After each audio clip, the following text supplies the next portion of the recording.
Pakistan aesthetic hair transplant centre, hydra white treatment, جلد کی دلکشی اور نکھار کا ابتدائی علاج۔ نامور aesthetic consultant doctor Hanif Saeed کی زیر نگرانی۔ Pakistan aesthetic hair transplant centre, جہاں خوبصورتی بولتی ہے۔ فون 0341 000 6060 0345 210 5338۔ السلام علیکم، لائیو ڈیجیٹل نیوز میں خوش آمدید۔ آپ نے اب تک ہمارے چینل کو سبسکرائب نہیں کیا ہے تو صحت کی خبروں سے باخبر رہنے کے لیے سبسکرائب اور بیل آئیکن کو پریس کر کے لائک بھی ضرور کر دیں۔ راولپنڈی کانگو وائرس بے قابو، 2 متاثرہ مریض بے نظیر اسپتال میں جاں بحق، ایک زیر علاج، تینوں مریضوں کا اٹک سے تعلق۔ اٹک سے مویشیوں کی منتقلی پر پابندی، موسمیاتی تبدیلی اتھارٹی کا قیام، چیئرپرسن اور ممبران کی تقرری کے لیے درخواستوں کی طلبی، عمر کی حد 62 سال مقرر۔ نوشیر و فیروز کے بعد ضلع جیکب آباد بھی خسرے کی لپیٹ میں، 2 بچے جاں بحق، سینکڑوں بچے خسرے میں مبتلا، جبکہ تحصیل تھل میں رواں ماہ کے دوران 5 بچے خسرے کی وجہ سے زندگی کی بازی ہار گئے۔ محکمہ صحت کی انتظامیہ خواب و خرگوش میں، عوام میں اشتعال۔ اندرون سندھ گرمی کی شدت، تھادل سمیت دیگر مشروبات کی مانگ میں اضافہ، برف کی قیمت بھی 2 گنا کر دی گئی۔ بحریہ یونیورسٹی ہیلتھ سائنسز کیمپس کا 10واں سالانہ کانووکیشن، پاک بحریہ کے سربراہ ایڈمرل نوید اشرف تقریب کے مہمان خصوصی تھے۔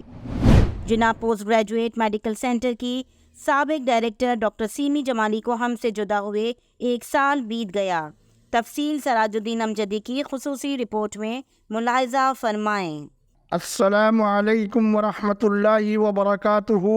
میں ہوں سراج الدین امجدی۔ آج کی خصوصی رپورٹ کا آغاز آسمان طب و صحت کے ایک چمکتے ستارے ڈاکٹر سیمی جمالی کی حیات و خدمات پر ایک نظر، جن کو جدا ہوئے آج 1 سال بیت گیا ہے، لیکن ایک خاتون مسیحا کی حیثیت سے بابا قوم قائد اعظم محمد علی جناح کے نام سے موسوم قومی ادارے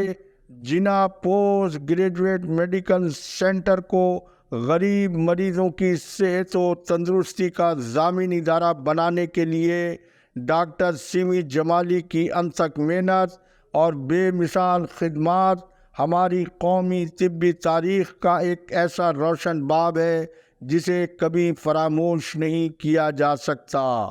ان کی یہ کامیابیاں قانون کی حکمرانی اور کرپشن سے جنگ کے ان 2 اصول ایسے تھے کہ وہ دکھی انسانیت کی زندگی کو بچاتے بچاتے خود بھی زخموں سے چور ہو گئیں، لیکن اپنے حلف کی پاسداری کرتے ہوئے انہوں نے ہار نہیں مانی۔ وہ آخری وقت تک مریضوں کی صحت اور زندگی کی جنگ میں فرنٹ لائن پر خود اپنی زندگی ہار گئیں۔ یہ وہ پہلی سول خاتون ڈاکٹر ہیں جنہیں پاک فوج کی جانب سے ان کی زندگی میں اعزازی کرنل کا عہدہ عطا کیا گیا۔ اس کے علاوہ بھی انہوں نے متعدد اہم قومی اور بین الاقوامی اعزازات حاصل کیے، اور اس دنیا سے ان کی رخصتی طب و صحت کے آبرو کی حیثیت سے ہوئی۔ دل کو سکون، روح کو آرام آ گیا جب کوئی ذکر گردش ایام آ گیا، بے اختیار لب پہ تیرا نام آ گیا۔ اللہ کریم ڈاکٹر سیمی جمالی کی عالم برزخ کی زندگی کو تا قیامت آسان اور سہل فرمائے، آمین۔ الحمدللہ۔ ناظرین کرام، ایک بار پھر صحت کی خبروں کی دوڑ میں LDN پھر آگے ٹائیفائیڈ ٹیکہ مہم کی بد انتظامی، بدعنوانی، محکمہ جاتی اور عوامی شکایات پر وزیر صحت و بہبود آبادی ڈاکٹر عذرا فضل پی جوہو کا اظہار برہمی۔ ٹائیفائیڈ ٹیکہ مہم کے ہدف کے حصول کے لیے 25 مئی کے بجائے 1 جون تک ٹائیفائیڈ ٹیکہ مہم کو توسیع دینے کا اعلان، جس کا ہم نے پہلے ہی انکشاف کر دیا تھا۔ پہلے آپ وزیر صحت کے حکم نامے کا عکس ہماری اسکرین پر ملاحظہ فرمائیں۔ آپ نے وزیر صحت کے حکم نامے کا عکس ملاحظہ فرمایا جو وزیر صحت کے پرائیویٹ سیکریٹری علی نواز چنّا کی جانب سے جاری کیا گیا ہے، جس میں وزیر صحت نے سیکریٹری صحت سندھ PDEPI سندھ کو TCV کیمپین کو بد انتظامی بدعنوانی کی نذر کرنے والوں کے خلاف سخت کارروائی کی ہدایت دیتے ہوئے کہا ہے کہ مائیکرو پلان کے مطابق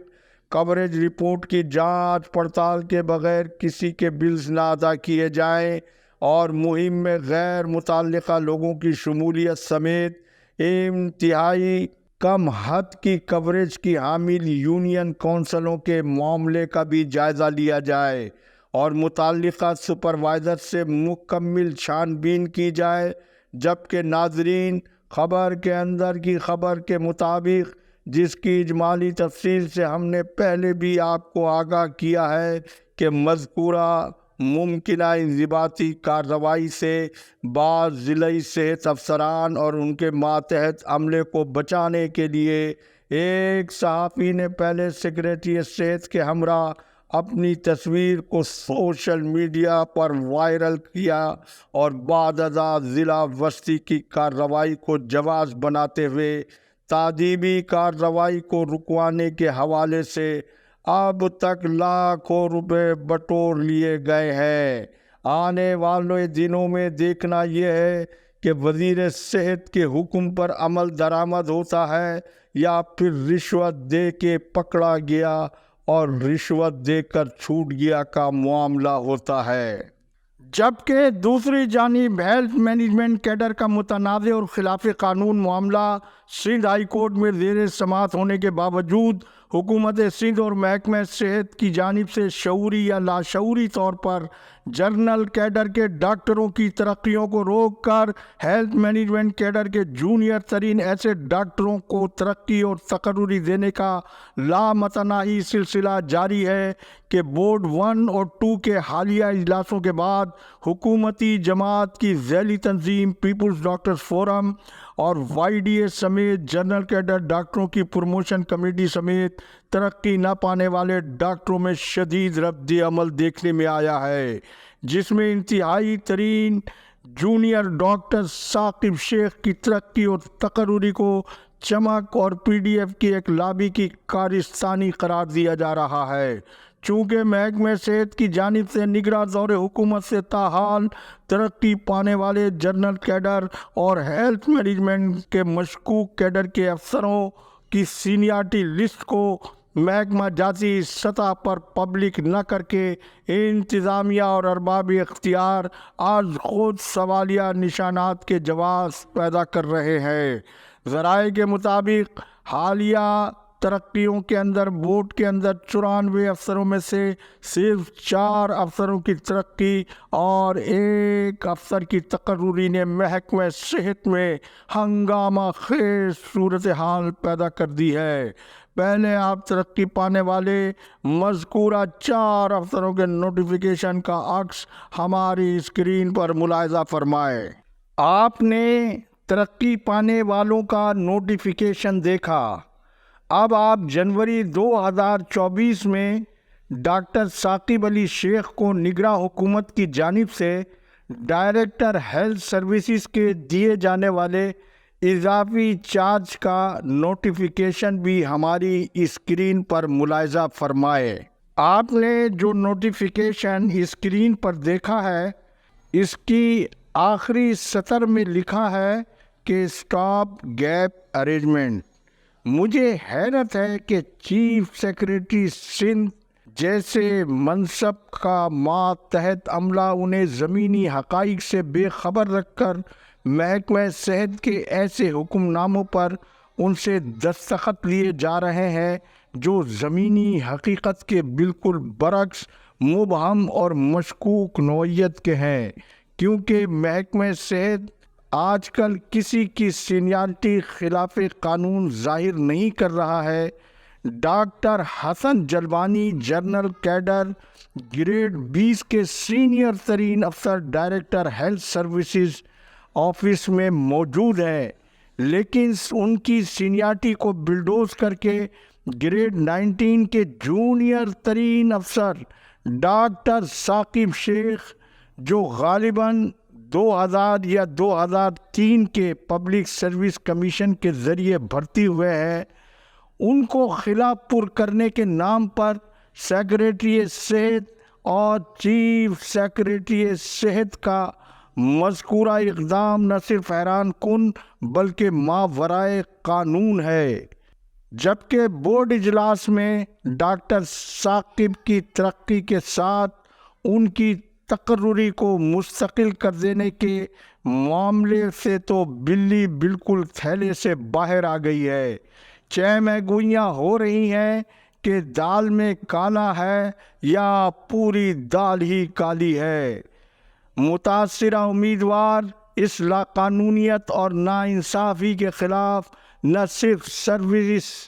ٹریبونل یا عدالت میں جانے کا قانونی حق رکھتے ہیں، جبکہ مذکورہ فہرست میں پی ڈی ایف کے سینئر رکن اور فہیم چاچڑ کے ماموں ڈاکٹر تنویر چاچڑ کی ترقی میں بدقسمتی سے یا لا علمی میں پی ڈی ایف کے گروپ نے ان کے خلاف لابنگ کی، جنہیں وہ اپنا ہمدرد اور خیر خواہ تصور کرتے ہیں۔ یہاں یہ امر بھی دلچسپی سے خالی نہیں ہے کہ B D S doctor Tanveer Chachar اپنے ساتھ محکمہ صحت کی مسلسل ناانصافیوں کی وجہ سے مستعفی ہو کر امریکہ جا رہے تھے، لیکن انہیں ان کے بھانجے فہیم چاچڑ نے گریڈ 20 میں ترقی دلانے اور انصاف کی یقین دہانی پر انہیں مستعفی ہونے سے باز رکھا۔ بعض ذرائع کے مطابق ڈاکٹر تنویر چاچڑ کی ترقی میں نذرانہ نہ ادا کرنے کا معاملہ بھی بتایا جا رہا ہے، لہذا قانون کے مطابق سینیارٹی کے بجائے چمک پر ہونے والی ترقیوں کا انجام تو پھر ایسے ہی ہونا ہے جیسا کہ پہلے اور اب بھی سندھ پبلک سروس کمیشن میں فارمیسی امیدواروں کے حوالے سے بہت کچھ خلاف قانون ہوا اور ہو گیا ہے۔ رپورٹ کے آخری حصے میں عید قرباں کے آتے ہی راولپنڈی اور پشاور میں کانگو وائرس کے نتیجے میں 4 ہلاکتیں رپورٹ ہو چکی، لیکن سندھ میں تاحال محکمہ صحت کی جانب سے